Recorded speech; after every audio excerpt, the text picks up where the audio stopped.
I had a pretty exciting day yesterday testing a very cool product that's coming out. It's called Gaime. It's quite simply a plug-and-play light gun console with 4 preloaded games that can work seamlessly on modern TVs and displays.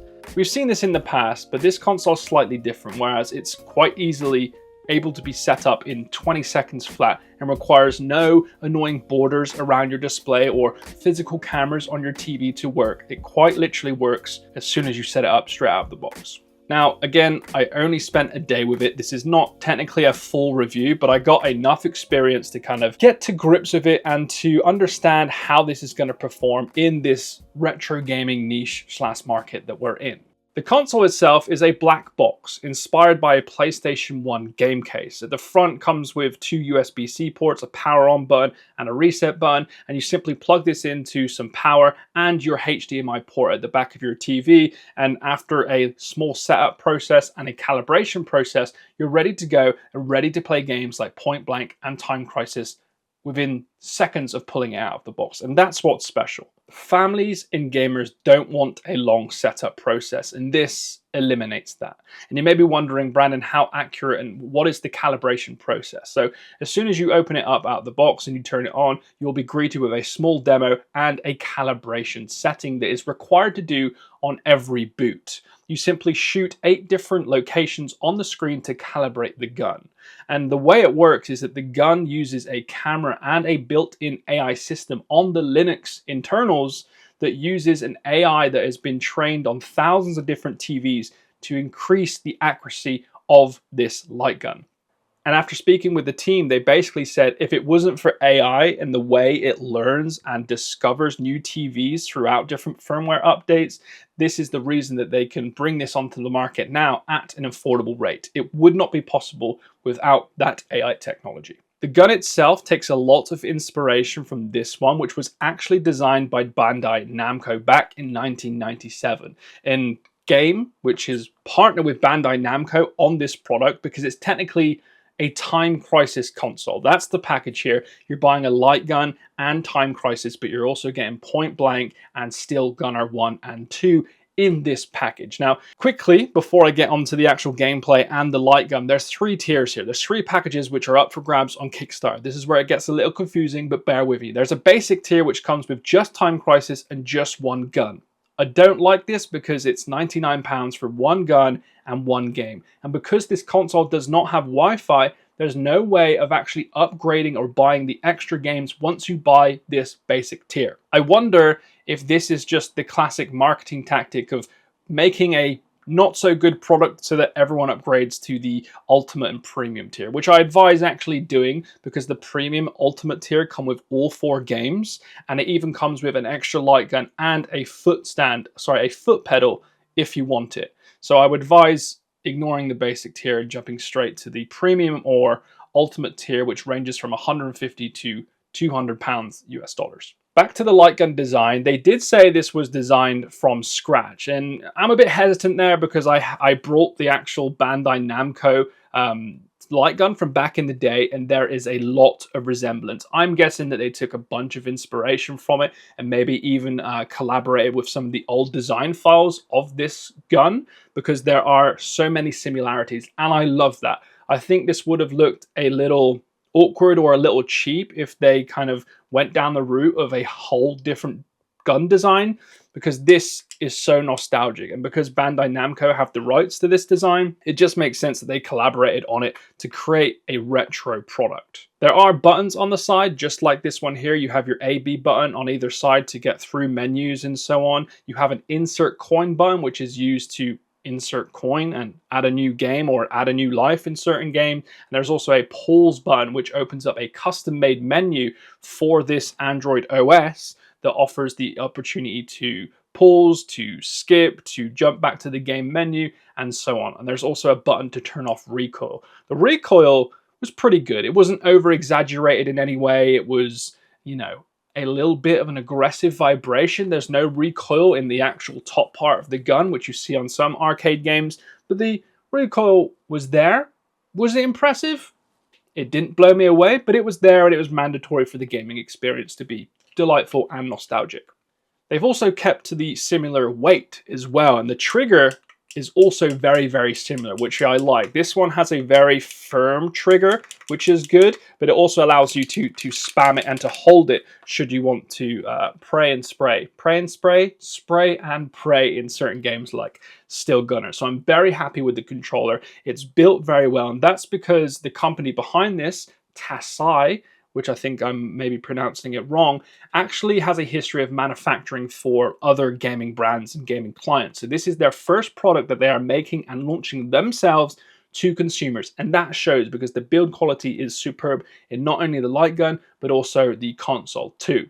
The preview units, which I was testing, had braided cable in bright orange, which was quite nice, but I think they're moving to silicon. You know, it's either a love-hate relationship there. The only reason I dislike silicon is because sometimes it grabs things that it shouldn't, like let's say a glass of water on your side, or if your child decides to step over the cable, the silicon just adds that extra bit of grip that you maybe not want around your child's ankle, but I think this is a very small personal preference. And I forgot to mention as well that the UK, US, and EU get a blue and orange gun, whereas Japan, or Japanese, sorry, get the black and orange variant because there's different laws in all of these countries, and Japan can get away with actually having a black gun because their laws are a little less strict, whereas us in the UK, and especially in the US, this needs to look like a toy. And as someone who is a father of two, I would much prefer giving my children a gun that's bright blue and bright orange rather than the black one, because you just don't know who's going to walk past your house or look through your window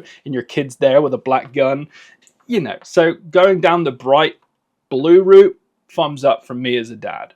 There was one issue with calibration, and that's because we were in an office conference room that had a really big window, literally 1 or 2 feet away from the display. And what was happening is the camera was picking up the light from the window, and in the bottom right corner of the screen, the accuracy was off by about 50%, which did admittedly get annoying. But the marketing team informed me that you shouldn't have this near windows or any kind of artificial light. And the load up demo did inform me of that. So, if you do have your TV next to a large bright window, you're likely going to see the issues that I did. And if you do point this at another display, it will glitch out your calibration on your screen. But when you do come back to your screen, the AI is very good at picking up from where you left off. So you'll just get a few seconds of a little bit of crazy calibration, but then you'll be back to normal. So do take that into consideration if you have a TV next to a large bright window, or if your kid's going to walk past your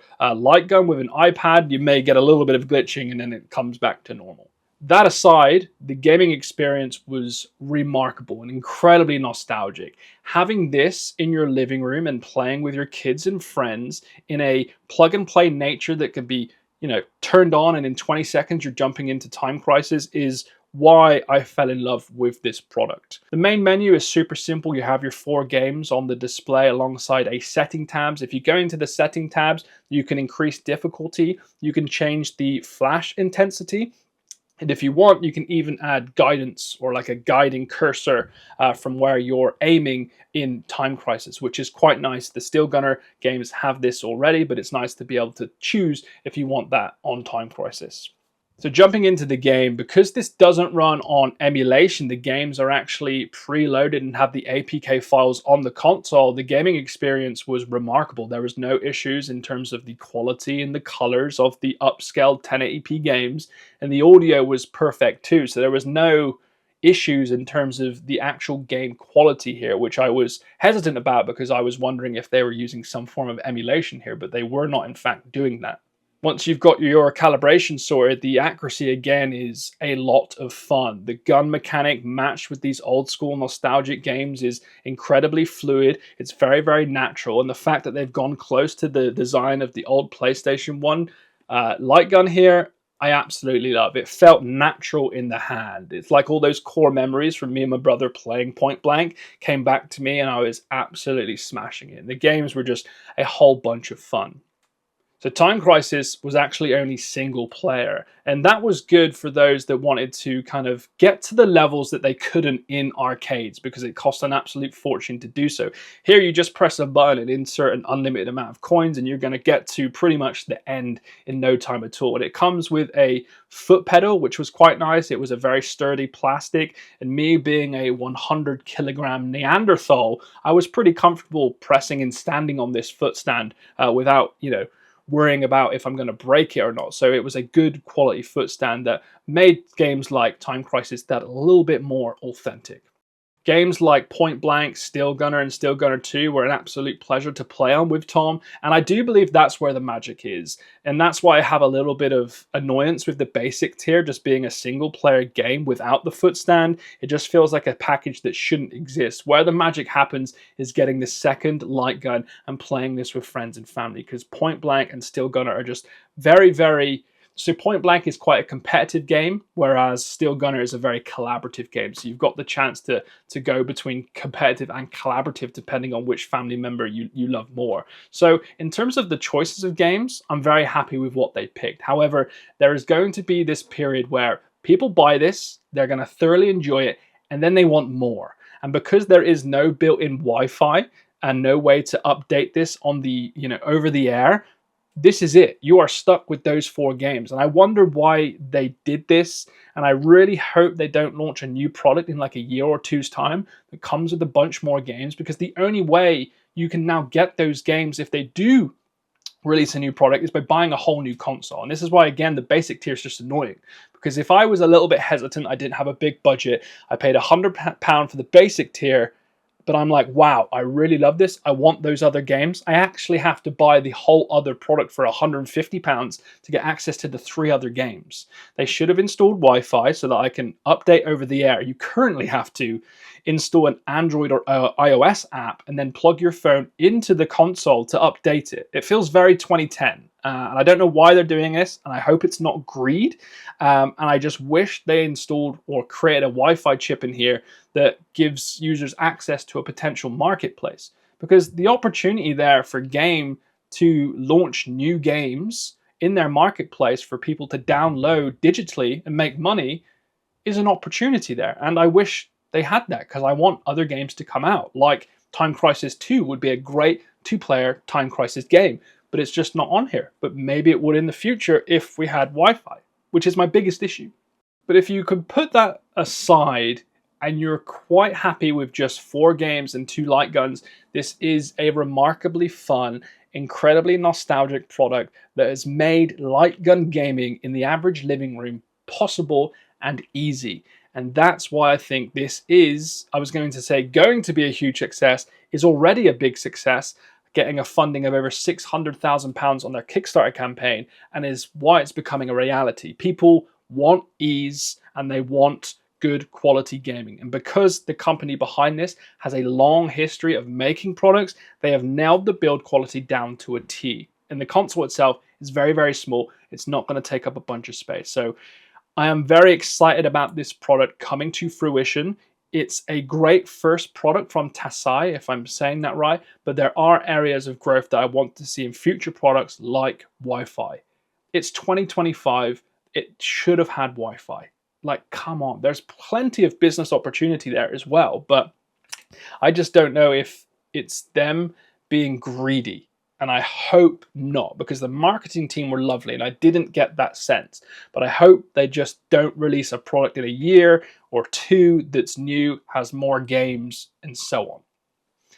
So that's all I got from my day with this product. I'm absolutely excited to see it come to fruition. I think people are going to absolutely love it. And it's the first time where someone like me, who is, I would say, an average consumer, is excited about a light gun technology that is easy to set up and is plug and play. Literally, like, there's no BS around that.